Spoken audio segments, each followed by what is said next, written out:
Hello friends, a huge welcome to my channel. I am Poonam Dua. Today with me you are going to cover Hyperion, the very popular poetry by John Keats. इस poetry को तो समझेंगे ही और कौन कौन सी important आर्टिफी extracts इस poetry में से आ सकते हैं, उनको किस तरीके से आपको आंसर करना है, एग्जाम में कैसे लिखना है, वो सब भी इस वीडियो में समझेंगे। एक टिप आप लोगों के लिए है कि अपनी प्रिपरेशन को थॉरो रखने की कोशिश करिए। Do not try to go for shortcuts रखेंगे तो may be you can clear your exams but you will not be prepared for tomorrow's competitive exams. अगर आप यूजीसी या पीएचडी की प्रिपरेशन कर रहे हैं तो उसके लिए आप हमेशा एक थॉरो प्रिपरेशन करिए। आपकी अच्छी प्रिपरेशन के लिए मैं आपको एक ये प्लेलिस्ट प्रोवाइड कर रही हूँ जिसका लिंक मैं आपको डिस्क्रिप्शन में ही दे दूँगी। लगभग 50 वीडियोस हैं यहाँ पर और भी ऐड होते जाते हैं टाइम के साथ साथ। ब्लॉक वाइज अरेंज्ड हैं, यहाँ से आप वीडियोस देखकर अपनी बहुत अच्छी प्रिपरेशन कर सकते हैं, लेकिन थॉरली देखना पड़ेगा। बीच में आप वीडियोस का कोई पार्ट स्किप करेंगे, फॉरवर्ड करेंगे तो आपका काम नहीं चलेगा। अगर बहुत ही कम टाइम रह गया, कुछ भी प्रिपरेशन नहीं की है और प्रिपरेशन को और थॉरो करना चाहते हैं तो आप इन पीडीएफ्स की हेल्प से भी कर सकते हैं।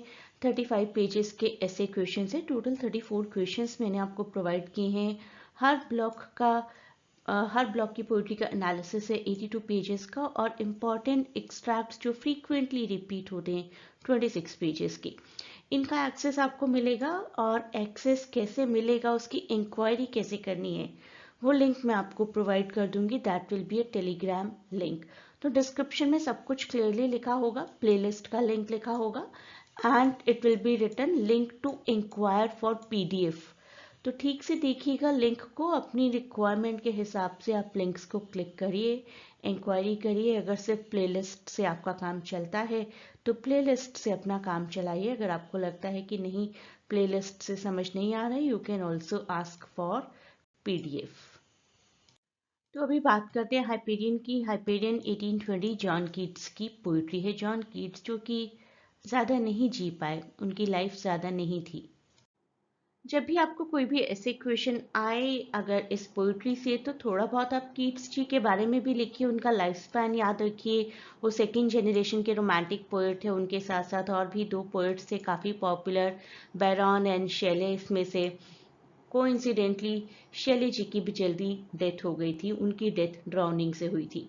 कीट्स डाइड फ्रॉम ट्यूबरक्यूलोसिस और 4 या 5 साल का इनका पब्लिशिंग वर्क रहा था, इससे ज़्यादा नहीं रहा था। और उनकी पोइट्री बहुत ज़्यादा पॉपुलर भी नहीं थी उनके टाइम पीरियड में, लेकिन उनको काफ़ी अच्छा फेम मिला था अपनी डेथ के बाद और फिर तो वो एक की फिगर बन गए। एकेडमिकली बहुत पढ़ाए जाते हैं, स्कूल कॉलेजेस में उनकी पोइट्रीज को काफ़ी पढ़ाया जाता है। बात की एक मोमेंट थी प्री रेफेलाइट पोइट्री ब्रदरहुड, जिसके कह सकते हैं उस मोमेंट को कीट्स ने इन्फ्लुएंस किया था, इंस्पायर किया था। और कीट्स की राइटिंग्स को मास्टरपीसेस कहा था 1888 में ब्रिटानिका ने।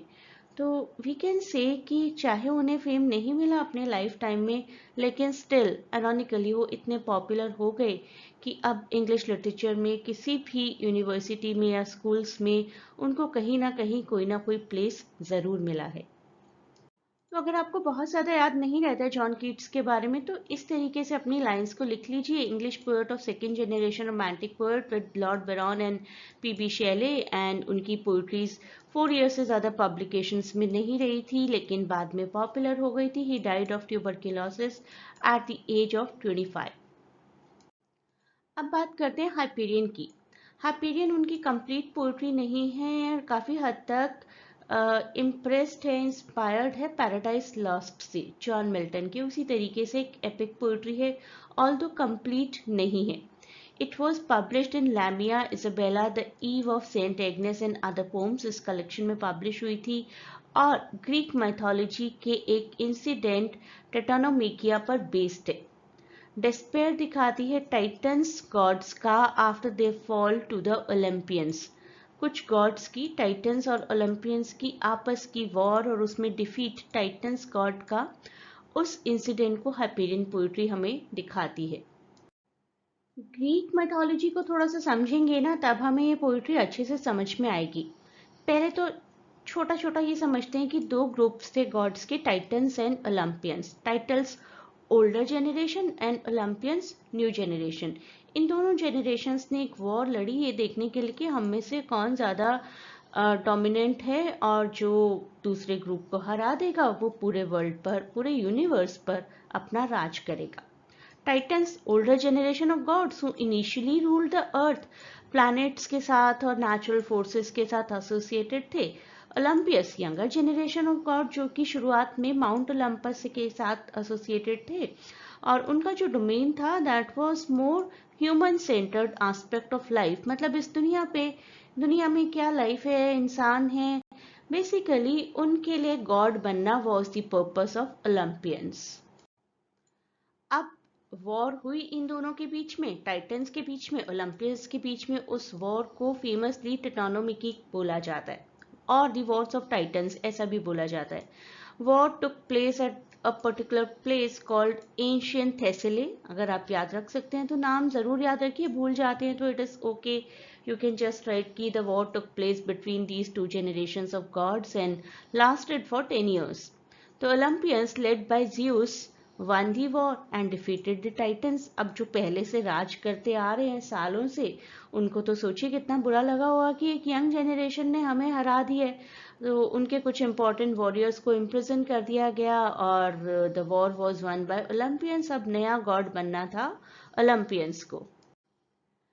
इस पोएट्री में जो लैंग्वेज और स्टाइल यूज किया गया है ना, that is very evocative of Paradise Lost by John Milton ji. अगर आप में से किसी ने पढ़ी है 1667 की लिखी हुई पैराडाइज लॉस्ट, तो आपको लगेगा कि yes, it also talks about in the same way about the gods, although the plot is very different but written in an epic style. You can say, we can call it an epic poetry by John Keats that tells the story of the fall of the Titan gods at the hands of the Olympians.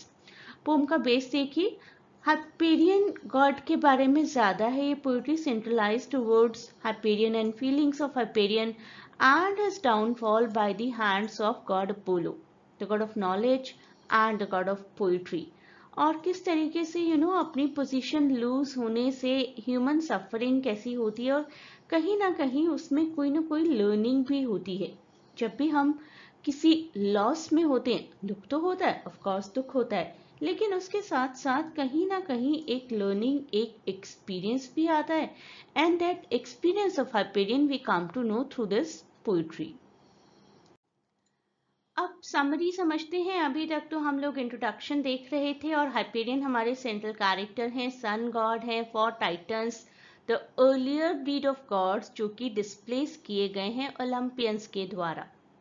जब poetry start होती है, Titans have already been overthrown, और एक इकलौती hope जो बची है for retrieval, that is with the Hyperion. Hyperion ji के पास अभी भी थोड़ी सी पावर्स बची हैं, लेकिन टाइटन्स का एरा एंड हो जाता है with the coming of Apollo, Apollo the Olympian God of poetry, music, knowledge. Titans काफी एडमायर्ड हैं, वर्शिप्ड हैं, एपिटमी ऑफ गॉड माने जाते हैं, काइंड ऑफ गॉड्स के भी गॉड्स यू कैन से, जिन्होंने रूल किया था ओलंपियन से पहले, but now they are destined to fall. Titans gods की अगर बात की जाए तो सैटर्न, ऑप्स, सैटर्न जो किंग ऑफ गॉड्स हैं, ऑप्स उनकी वाइफ थी या उनकी sister, then Enceladus the god of war. Greek mythology में एनसेलेडस को जायंट भी माना जाता है। ऑशियनस नाम से पता चल रहा है, god of sea. Hyperion god of sun, मैं 2-3 बार बता चुकी वीडियो में। एंड क्लेमेने यंग गॉडेस हैं। तो ये आप याद कर सकते हैं major gods of Titans. Hyperion poetry begin होती है एक बहुत ही इलेबोरेट डिस्क्रिप्शन के साथ, जहां पर गॉड सैटर्न को एक्सप्लेन किया जा रहा है। गॉड सैटर्न ने एक्सपीरियंस की है अभी अभी defeat bye the hands of Olympians, और ऑफ कोर्स मिजरेबल कंडीशन में है, सिर्फ उनकी बॉडी ही नहीं, उनका माइंड भी। So the poem opens with Saturn lamenting the loss of his power, which is being overtaken by Jupiter और Zeus. एक ही गॉड के नाम है दोनों। तो सैटर्न जी की पावर अब जा रही है जुपिटर जी के पास, and Thea the another goddess leads him to a place where the other titans sit miserable and they discuss दोबारा लड़ना है वापस या नहीं। तो एक जगह पर सारे डिफीटेड टाइटन्स बैठे हुए हैं और वो आपस में अब डिस्कस करें कि अब हमारी सारी पावर ओलंपियंस के हाथ में जाने वाली है, डिफीट हो चुकी है बहुत ज़्यादा, अब और लड़ने की ताकत हमारे अंदर बची है या नहीं।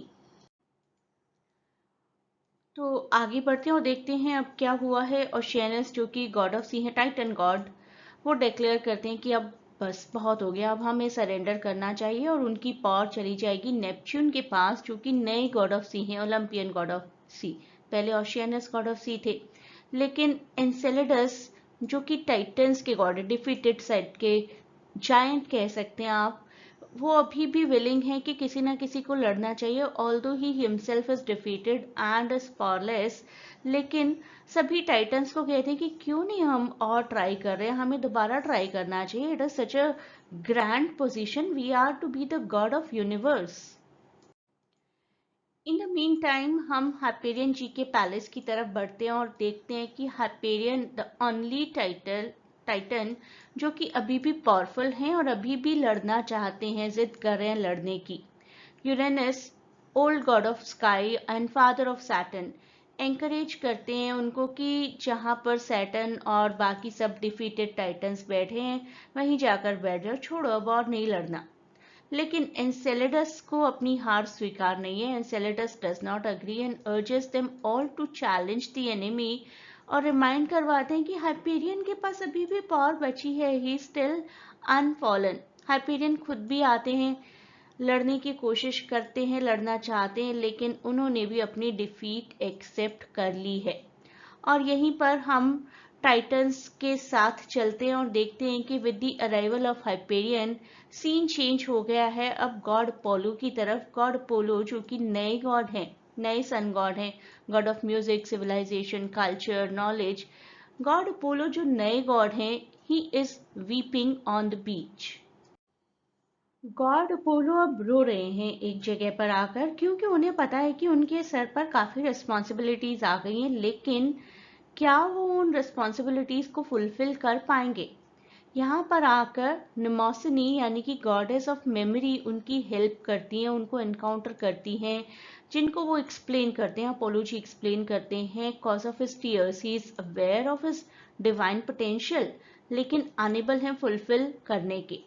Bye looking into Mnemosyne's eyes he receives knowledge और वो नॉलेज उनको फुली एक गॉड में ट्रांसफॉर्म कर देती है। ये सब कुछ एक माइथोलॉजी है। अब समझते हैं उन लाइंस को जो सबसे ज्यादा आती हैं इस पोइट्री में से। Upon the sodden ground his old right hand lay nerveless, listless, dead, unsceptered, and his realmless eyes were closed, while his bowed head seemed listening to the earth, his ancient mother, for some comfort yet. ये description दी गई है Saturn जी की। सॉडन is थोड़ी सी नमी वाला ground. तो Saturn जी defeat के बाद किस तरीके की कंडीशन में हैं, दैट हैज बीन शोन।